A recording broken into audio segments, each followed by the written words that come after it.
Good morning, friends. Today we discuss illustration number 25. It is the most important sum. There are some new points which we have discussed. First of all, we read the balance sheet and the adjustment, and then we have to solve the sum. कोई भी सम start करने से पहले आपको balance sheet ज़रूर देखनी है. Balance sheet के अंदर capital accounts and current account दिया हुआ है, तो आपको यहाँ पे कैपिटल अकाउंट भी बनाना है और करंट अकाउंट भी बनाना है. तो याद रखना, सबसे पहले कितने अकाउंट बनेंगे उसके लिए पहले आपको बैलेंस शीट के अंदर देख लेना है कि कैपिटल कौन सी मेथड से बनाया जाएगा, फ्लक्चुएटिंग मेथड या फिक्स मेथड. तो here we have to prepare 5 accounts: revaluation account, partners capital account, partners current account, cash account and balance sheet. सबसे पहले we have to write current account and capital account opening balance in their respective accounts. Here we have to write partners capital account credit side by balance brought down 1 lakh rupees. Bhavya's capital and Deep's capital is 1,30,000. Same way, in the partners current account credit side by balance brought down, Bhavya's current account 80,000 and Deep's current account is 60,000. One another point is bank account या cash account. Here in the asset side the bank balance is 40,000, so we will write in cash या bank account to balance brought down 40,000. Then we have to read the adjustment. They admitted Vedang as a new partner on 1st April 2017 on the following condition: Vedang will bring his personal furniture of rupees 50,000 in the firm. वो अपना personal furniture firm में ला रहा है, तो general entry होगी furniture account debit to Vedang's capital account.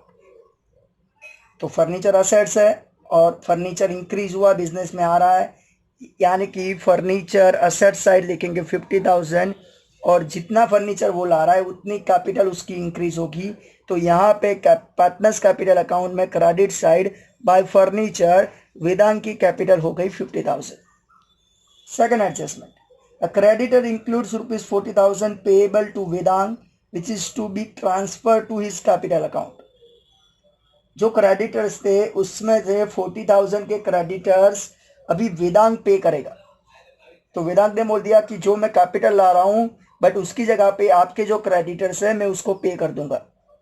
तो general entry होती है creditors account debit to Vedang's capital account. आपके क्रेडिटर्स कम हो गए, इसीलिए हम यहाँ पे लिखेंगे क्रेडिटर्स 80,000 माइनस वेदांग्स कैपिटल 40,000. और उसकी दूसरी एंट्री पार्टनर्स कैपिटल अकाउंट में credit side by creditors Vedang's capital is 40,000. Third adjustment: Vedang will share 1/5 in the future profit. Fourth, Vedang will bring 30,000 in cash as goodwill. The fifth adjustment: the goodwill of the firm valued at 2 lakhs rupees. Okay. So now we have to calculate sacrifice ratio. So for the calculation of sacrifice ratio, we have to working note.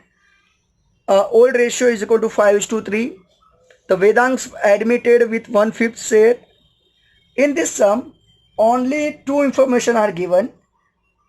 No other information is given in the sum. So, old ratio is equal to sacrificing ratio. So, here sacrifice ratio is equal to 5:3. जब भी question में आपको कुछ नहीं बोला, सिर्फ आपको दो इंफॉर्मेशन दिए, ओल्ड रेशियो दिया हुआ है एंड जो न्यू पार्टनर्स है ना उसका फ्यूचर में शेयर कितना होगा वो दिया है. तो उसके अलावा आपके पास और कोई इंफॉर्मेशन ना हो ना, तो आप समझ सकते हो कि old ratio is equal to sacrificing ratio. Goodwill brought by Vedang, Vedang को कितनी गुडविल लानी पड़ेगी, तो जो टोटल फर्म की जो गुडविल है वो 2 लाख रुपए है, into 1/5 is equal to 40,000. He will bring 40,000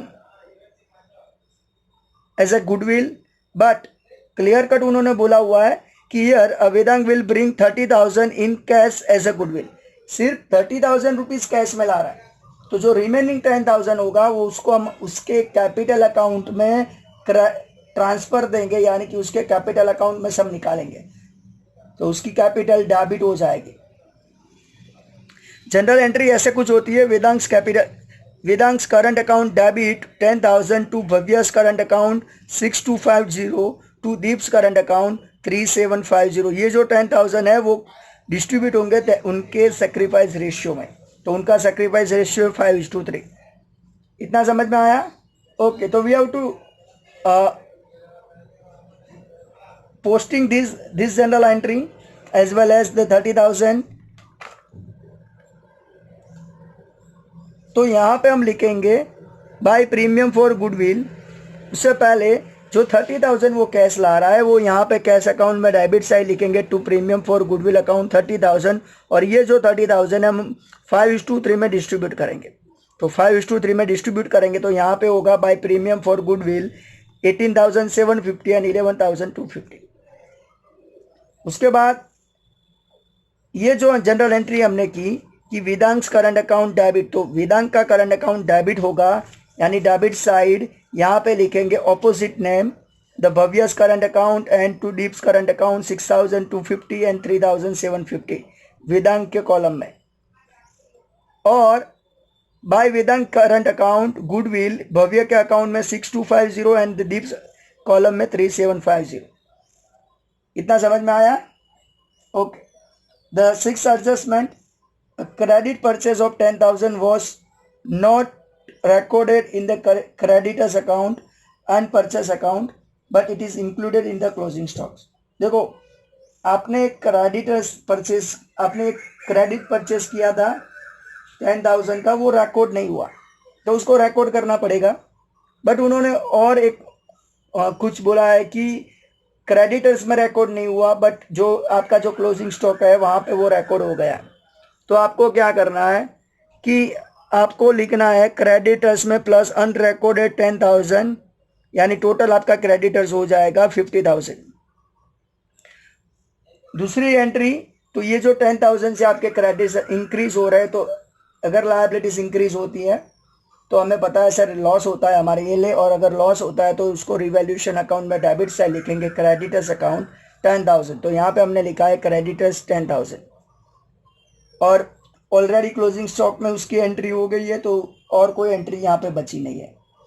the 7th number, the market value of the stock is 30,000 is to be ₹24,000. जो 30,000 का जो स्टॉक है ना उसकी मार्केट वैल्यू 24,000 है, यानी कितना डिक्रीज हुआ 6,000. और जब भी लॉस होता है या एसेट्स में डिक्रीज होता है तो आपके लिए लॉस है, और उसको हम रिवैल्यूएशन अकाउंट में डेबिट साइड लिखते हैं स्टॉक अकाउंट 6,000. तो टोटल जो स्टॉक था ना उसमें से 6,000 डिक्रीज हुआ. तो आप देखो कि बैलेंस शीट के अंदर असेट साइड स्टॉक 40,000 का है, तो यहाँ पे स्टॉक 40,000 माइनस डिक्रीज 6,000, यानी आपकी amount out of call of में जाएगा 34,000. उसके बाद the liability for workman compensation is 24,000. तो क्लेम है, तो क्लेम यहाँ पे लिखा जाएगा वर्कमैन कंपनसेशन रिजर्व 24,000. ये आपका क्लेम है, आपकी लायबिलिटी है, और उसके लिए एक रिजर्व होगा आपके पास, वो बैलेंस शीट के अंदर है लायबिलिटी साइड 40,000 का. तो आपने ये जो क्लेम है ना 24,000 वो 40,000 में से निकाल दिया, अभी भी कितना रिजर्व बाकी होगा, तो सर 16,000. तो ये 16,000 आप अपने ओल्ड पार्टनर्स के बीच में ओल्ड रेशियो में डिस्ट्रीब्यूट करोगे, यानी कि पार्टनर्स करंट अकाउंट में credit side bye workman compensation reserve 10,000 and 6,000. उसके बाद outstanding interest on investment ₹16,000 is unrecorded. एक इन्वेस्टमेंट किया था उसका इंटरेस्ट मिलना बाकी है 16,000, तो वो हमारी एसेट्स है, तो एसेट साइड लिखेंगे आउटस्टैंडिंग इंटरेस्ट ऑन इन्वेस्टमेंट 16,000. और दूसरी एंट्री आपकी आपकी जो असेट्स है वो बढ़ रही है, और जब भी इंक्रीज होता है एसेट्स के अंदर तो हमारा प्रॉफिट है, हमारा फायदा है, और जब भी कुछ फायदा होता है तो रिवैल्यूएशन में क्रेडिट साइड लिखते हैं outstanding interest on investment 16,000। Got it? Okay, अभी बैलेंस शीट के अंदर देख लो कुछ बाकी है लिखना, तो सर प्रोविडेंट फंड लिखना बाकी है 20,000 का, वर्कमैन कंपनसेशन रिजर्व हो गया, क्रेडिटर्स हो गया, असेट साइड डेटर्स, तो सर डेटर्स 60,000 के, बिल्डिंग 3 lakhs एंड इन्वेस्टमेंट 70,000, तो ये बिल्डिंग लिख दी हमने 3 lakhs की, debtors 60,000 and the investment 17,000।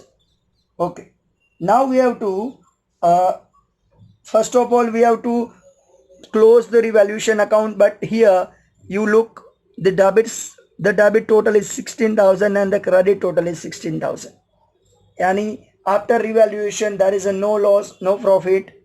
So the second step is close the partners capital account. So here the Vedant's capital is 50 plus 40 90,000, 90,000 यहाँ पे लिख दिया, यहाँ तो कुछ है ही नहीं, यानी कि आपका क्लोजिंग बैलेंस होगा 19,000।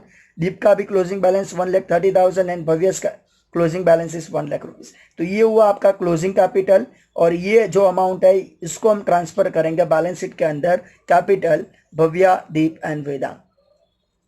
And then we have to close the current account. Here for the Vedant the debit balance is more than the credit balance. Debit balance जो हो रहा है उसका टोटल करो तो 6250 प्लस 3750 यानी 10,000, और यहाँ पे 10,000, तो your balance by balance carry down is 10,000। Deep का टोटल करोगे तो 81,000, तो यहाँ पे to balance carry down 81,000। Bhavya's total is 1,15,000, यानी कि closing current balance is equal to 1,15,000। तो ये जो है ना भव्यास और दीप का करंट क्लोजिंग बैलेंस, वो बैलेंस शीट में लायबिलिटी साइड लिखेंगे, यहाँ पे Bhavya's current account and Deep's current account 1,15,000 81,000, और ये जो 10,000 है ना वो असेट साइड लिखेंगे, Vedant current account 10,000। And then we have to close the bank balance, bank account या cash account 40 plus 30 is equal to 70,000, by balance carry down 70,000, यहाँ पे bank 70,000, and when you have to total the both side, your account will be tally, it's 61,000। okay,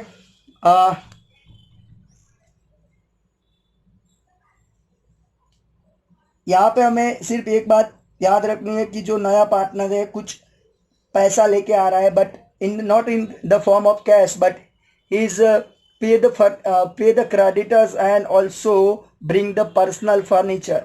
तो कभी कभी ऐसा भी हो सकता है कि कोई भी पार्टनर हो कैश की जगह पे असेट्स लेके आए, अपनी पर्सनल प्रॉपर्टीज लेके आता है या किसी क्रेडिटर्स को पेमेंट करता है, तो उसको भी हम कैपिटल में गिना जाएगा। तो यहाँ पे आप देखोगे तो वेदांत फर्नीचर लेके आता है 50,000 का और क्रेडिटर्स पे करता है 40,000 का, तो यानी उसकी जो कैपिटल होगी ना वो होगी 90,000, याद रखना।